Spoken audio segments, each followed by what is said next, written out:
Good afternoon, one, and good afternoon, all, and welcome one more time here on your afternoon drive, live with Maponga J, broadcasting from Johannesburg, South Africa. Welcome, one, welcome, all, on your afternoon channel here where we're discussing African politics, African science, African medicine, African academics, African theories, African medicine, witchcraft, fashion, music, everything else between.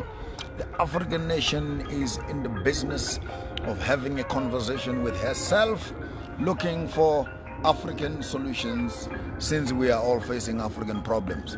We're very much aware that in our days, lots of things have come to separate us as African people. We are separated by our academic equivalencies. We are separated by our religions. We are separated by our colors, complexions. We are separated by our languages, what we speak. We are separated by our passports, our nationalities. We are even separated by rivers and many, many other insignificant separations. Some say we are Anglo-Saxons. Some say we are Francophones. Some say we are Dutch. Some say, and most of these segregative and things that have separated us are not by any chance African at all.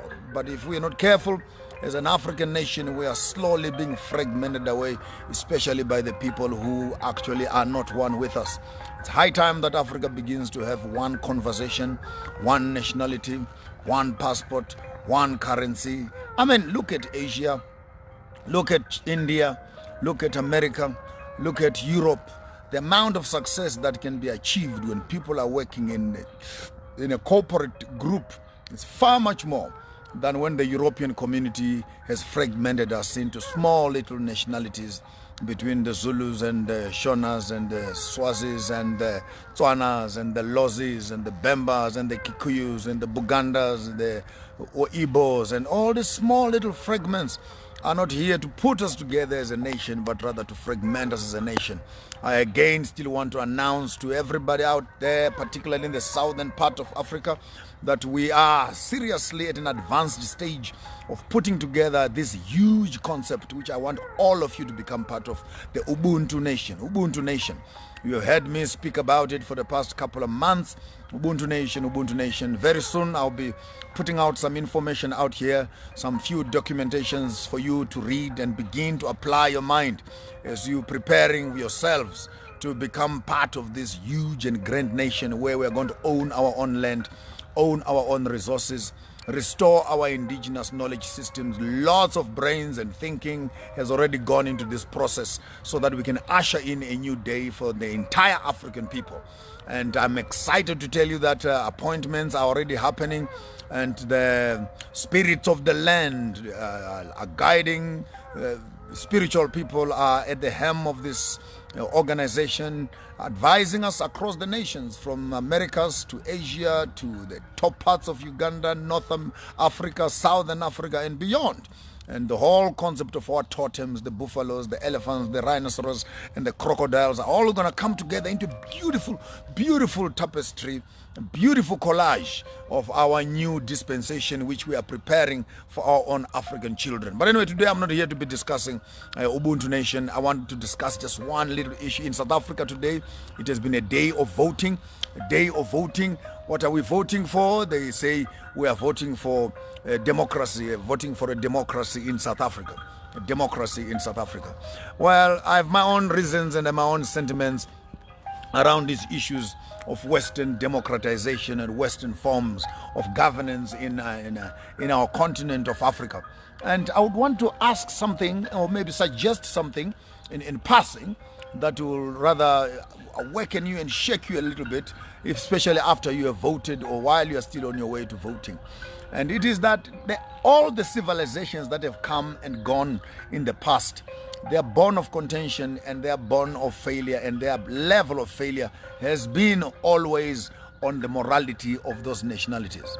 And if you look very carefully, my only problem that I have mostly with our democratic systems of governance, which have been put and imposed on the African people, is that democracy has no morality. Democracy has no morality. Democracy has no ethics. Democracy has no religion. Democracy has no spirituality. Democracy has nothing that it believes in. Democracy has no family. Democracy has no children. Democracy has no wives. Democracy has no economy. Democracy has no respect for anything. In fact, if you look around the democratic system, what makes it even very, very spurious and very complicated is that they say that we are democratic, you are free. And the first person who must be free in any democratic system is the individual. So right, let's start right there. If the individual is free, the individual is free to what? The individual is free to be themselves. The individual is free to govern, to think, to express themselves as individuals. But alas, when you look at all the democratic system, the individual is not free. The religion of the colonizer is the religion of the democratic system. So that in as much as you say that you are free in a democratic country, you are not free to practice your own ethnic practices. You are not free to practice your cultural practices. You are not free to have the land on which you live in. You are not free to trade the way you want to trade. You are not free to live your life as an indigenous person in a democratic system. They say this is our democracy. I beg to differ. There's no African person who can say that this is our democracy, because the very concept of democracy is not owned by black people. It is a foreign plant on the African soil. When they say we are democratic and we are free to what? We are free to act like whites. We are free to eat like whites. We are free to worship like whites. We are free to dance like whites. We are free to buy like whites. We are free to work like whites. We are free to be educated like whites. We are free to suffer while white people are supervising the suffering, and that is democracy. You are free to vote, but you don't vote for your own freedom. You vote so that some few people that have been elected by a system which is being governed by another system, which is being sponsored by another system, must run the common people and have access to resources of those countries. They call this democracy in Africa. I beg to challenge every politician out there who has got a better explanation that democracy will work on African ground. Please come forward and challenge me on that. We can say that we are free, but our freedom is rotting, is eating, is cankering, is destroying, is vandalizing our own systems. We bring up children that we don't know. We worship what we don't know. We eat what we don't know. We work for what we don't know. We bank where we don't know our money is going. We insure our things where we don't know. We are simply an audience that is floating in the midst of a system that is being managed by those who have resources. I want to say it very clearly, that poor people have no choices. Poor people have no choices. Choices are for the rich people. So show me a democratic system that allows common people to be rich. No, democracy is actually a fine-tuned system of capitalism, with some small little elements of socialism and a little bit here and there of some hierarchical and cultural tolerance. But democracy, in all honesty, is not a system that was built by Africans, to be maintained by Africans, to be assumed by Africans. Our form of governance as Africans is Ubuntu. Ubuntu is our governance. I am because you are. It does not make sense that Africa can have so many resources, yet Africa still languishes in poverty. We have banks that we don't own. We have education systems that we don't own. We have curriculums that we never wrote. We have political parties that don't service our own interest as people. We have passports.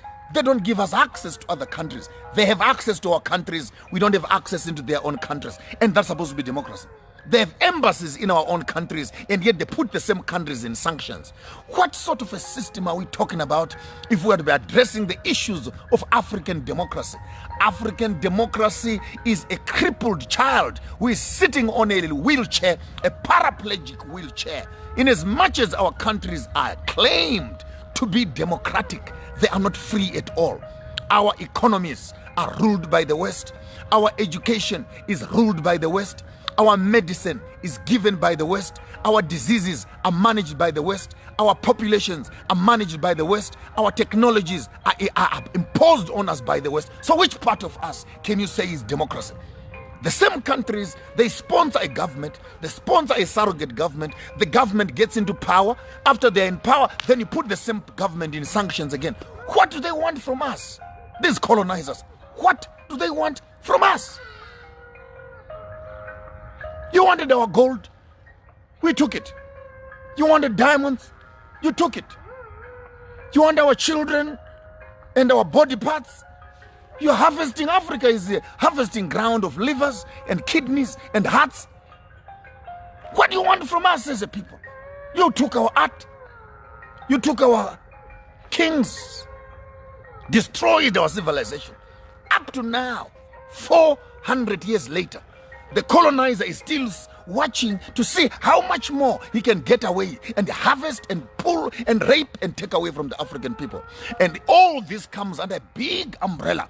Africa is going to become a democratic state. But in the midst of democracy, what democracy has been able to do more than anything else, it is to solidify the borders of segregation between nations. The border between Zimbabwe and South Africa, put more fences, put more dogs. The border between Zimbabwe and Mozambique, put more fences, put more dogs. The border between Zimbabwe and Zambia, put more fences, put more dogs. Botswana and Zambia, put more fence, put more dogs. And all these African countries walk around each other in funny little ties, flying around the countries, sitting around United Nations, Africa Union, and we are discussing issues of democracy. The first idea when Africa wants to discuss democracy is how do we restore the African dignity by destroying the borders that separate the African children.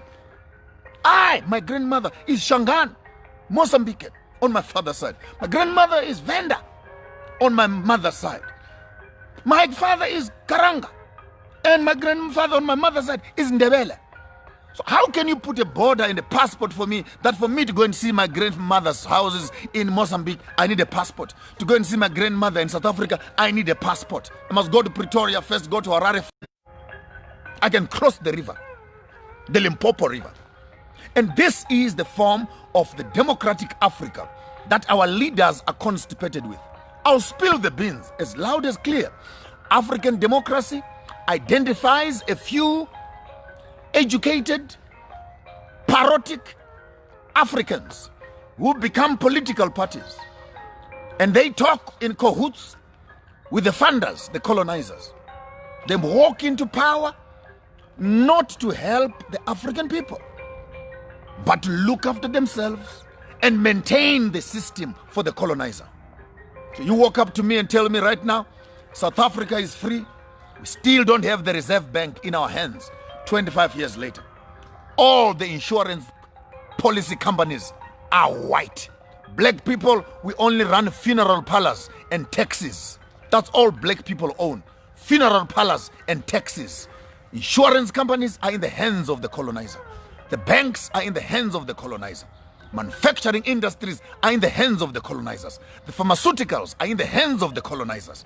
Medicine, clothing in the hands of the colonizers. Technology in the hands of the colonizers. Small little black boys who graduate from universities and black girls, all they do is to work for people who are putting on shorts.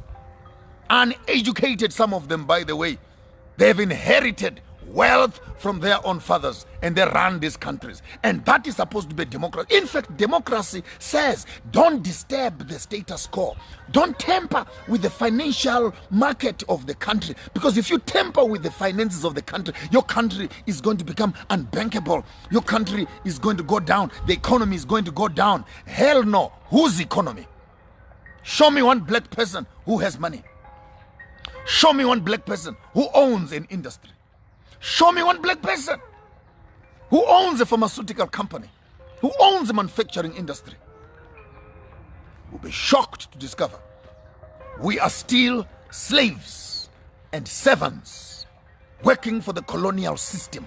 Take note, I'm not insulting any political party, but I want to insult their insensitivity that they walk around and campaign. I am saying this from Nigeria to Uganda to Kenya to Ghana, to Zimbabwe, to South Africa, to Botswana, anywhere in Africa. Tell me one political leader who has made an intentional business of improving and establishing factories for his own people. Sit around approving business budgets for what? Just take that money, open industries, take that money, open up mines, take that money, open up agricultural farms, have food for your people, employment for your people. How complicated can that be? The model to follow is Dubai. Look at Emirates. They have nothing. All national fund. Use the national fund to make Dubai a capital city of industry for the whole world. Here we are in Africa. We have cocoa, we have bananas, we have coal, we have platinum, we have diamonds, we have oil, we have weather, we have tourism, we have everything.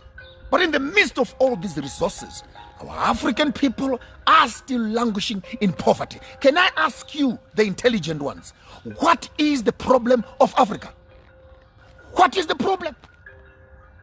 We have the resources, we have the universities, we have the education, we have the skills. What is the problem?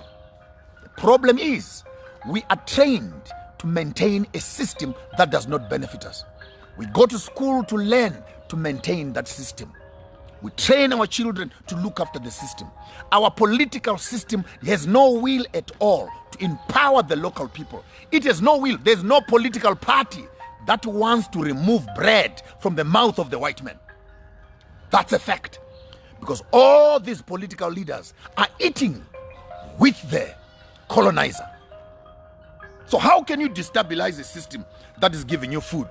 So it's the typical state where Uncle Tom kind of boys who now are being told, you are not like them. You are a better black than them.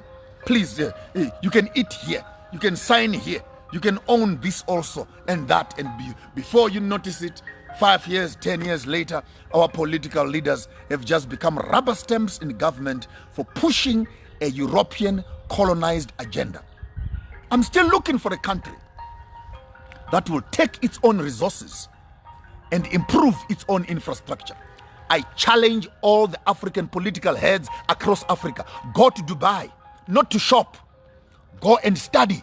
Go and study how a place that has nothing has been able to change its course from a desert to a capital city of shopping in the world. Go there and study. And many of you who are here always insulting me about Christianity, some of the most prosperous countries in the world are non-Christian at all. Look at China. Look at India. They are succeeding. Do they even believe in Jesus? So stop making economic issues religious issues. We need to start looking at politics and these political issues head on and look for real solutions. And many of us who are in the business of praying, for how long shall the African continue to pray? 500 years later, still praying, calling on the name of Jesus. What answers does he give us for land? What answers does he give us for poverty? What answers does he give us for sicknesses and disease? What answers does he give us for land?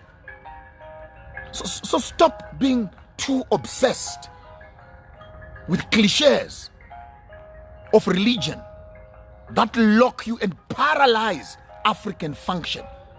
The African soul and conscience is trapped in the religion and the spirituality it has been given under the Christian banner and Islam banner, whereby the African child has become twice a slave to the master who governs him and to the religion that manages his conscience. I want to say it publicly. The only reason we are still here, and the only reason the colonizer is still here, because the Bible says, thou shalt not kill. That's why they're still here. If we did not have the Bible that says, thou shalt not kill, tell me what we would have done with the colonizers up to this very day. I'm not lying. You can come and lock me up and call this hate speech. We would have flushed them out and thrown them out in the Indian Ocean and sent them back where they came from. But because of religion and because of Christianity, and you white people, you better all of you become Christians. You better become Christians.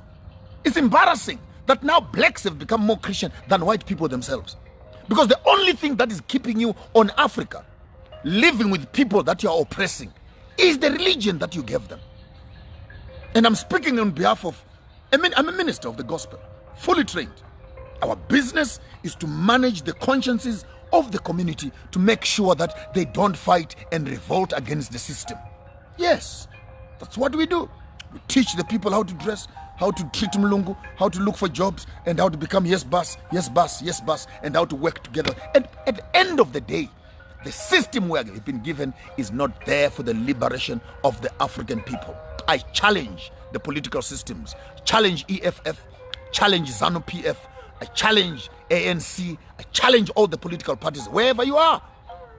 When you win, when you lose, go to other countries and study and see how they have nationalized their resources so that those resources can benefit the local people. I can't believe Zimbabwe, my own country, has 87 rare minerals that are being looked and sought for in the whole world. And yet the country to date does not have its own currency. Does not have its own currency. What's your problem? The mines are in your hands. The taxes are in your hands. Can't you just take tax money and dig the damn diamonds, dig the damn platinum and sell it? Build roads and hospitals for the people? How complicated can that be? How complicated can that be? Can you please send this video to Elder Mnangagwa himself? How complicated can that be? No, there must be a board, a barrow, there must be a committee, there must be what? A board that will process things, and before the money even comes there, all the hungry political leaders are in the pot, harvesting and stealing the same money from the same coffers that's supposed to be helping the community. Where do we begin as African people? We're constantly running on hungry stomachs, and hungry stomachs don't make politics at all. And I want to say, as I said at the beginning, our problem in Africa, our problem is democracy. And democracy has no spirituality. Democracy has no God. Democracy has no ethics. Democracy has no morality. Democracy has no conscience. Democracy assists colonialism to survive more. Put a system that maintains the colonial system. If you want to fight with me, I can write a research paper on that, but that's a fact. That's a fact. You walk into power, you destabilize the system, they put you on sanctions, put your economies into quarantines and into chaos. There you are again begging and crawling on your feet, looking for the Western world to approve, give you loans and etc.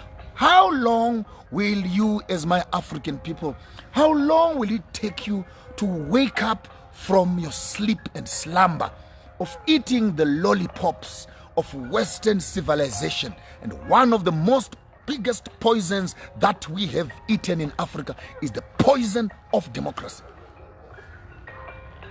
which teaches us not to respect anything. I'm here to advocate for Ubuntu nation. Every man must look after his own family. Put R1, $1 per day for every member of the family who is living with you. Start a savings plan. 52 million people in South Africa, 17 million people in Zimbabwe, 2.5 million people in Botswana, 2.3 people in Swaziland.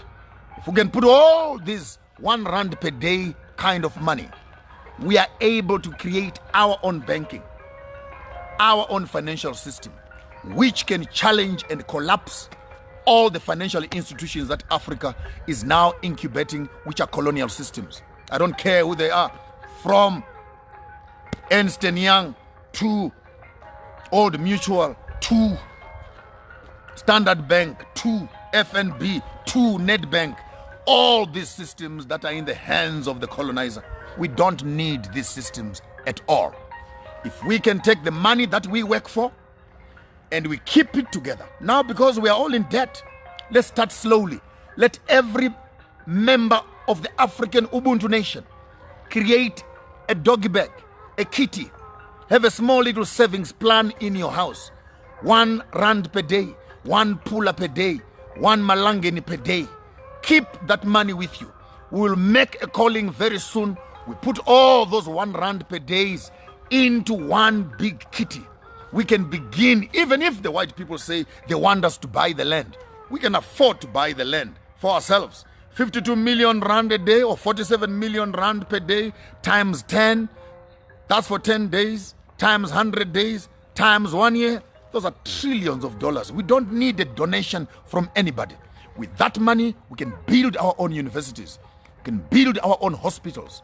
We can build our own houses. We can look after ourselves. If we understand, we can make the resources work for us.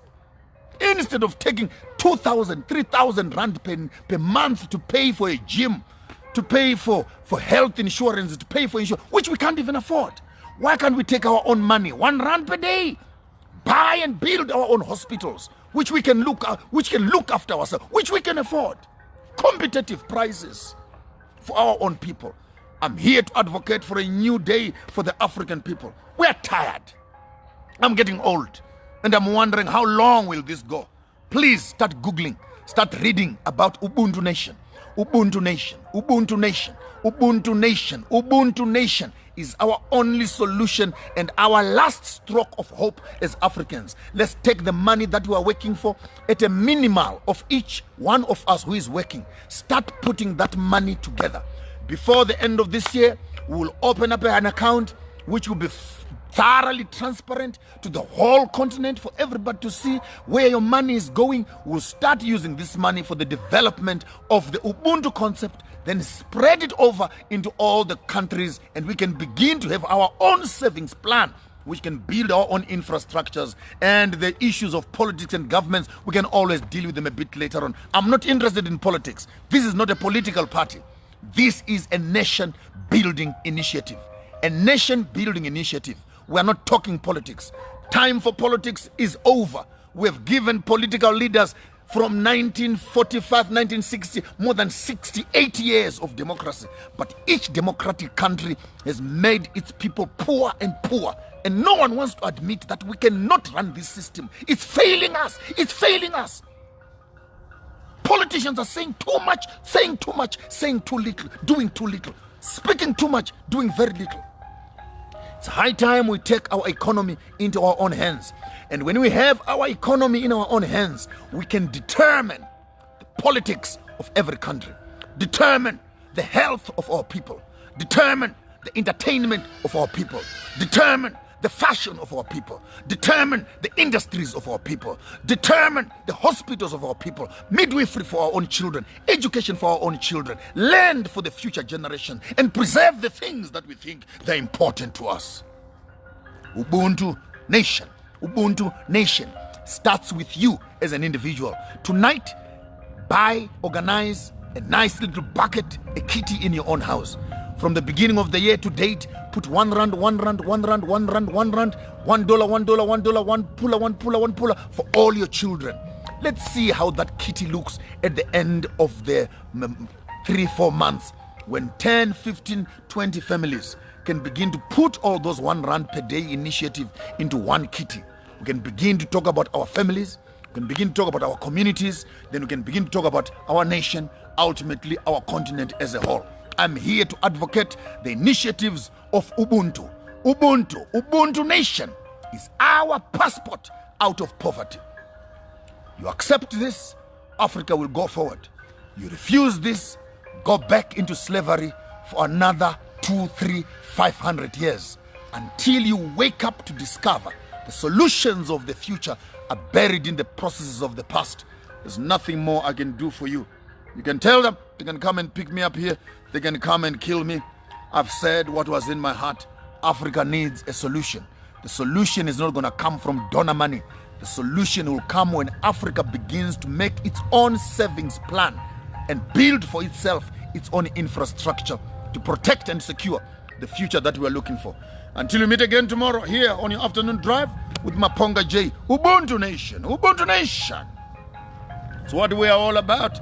Take this video and share with everybody else on the continent. It's high time we restore the broken walls of our own kingdoms. I'm here to advocate and announce the break of a new day for the African people. Tell your politicians they must start packing their bags and going where they are being paid for they have not benefited my people at all. Until we meet again tomorrow, same time on your afternoon drive, cut and paste. This is your material. I don't have power over it. Cut and paste. Share, share, share, share on all platforms. Let the message of Ubuntu ring on every continent around Africa. Let the black child know we have a home, and that home is in Africa. The home of the African is Africa. The home of the Africans is in Africa. Yours truly, Maponga J, Chigaramboko, Ganamashamba Huda, Shira Nawana Wanji. Makumbumana, Mwisindewe Shan. So say we don't meet.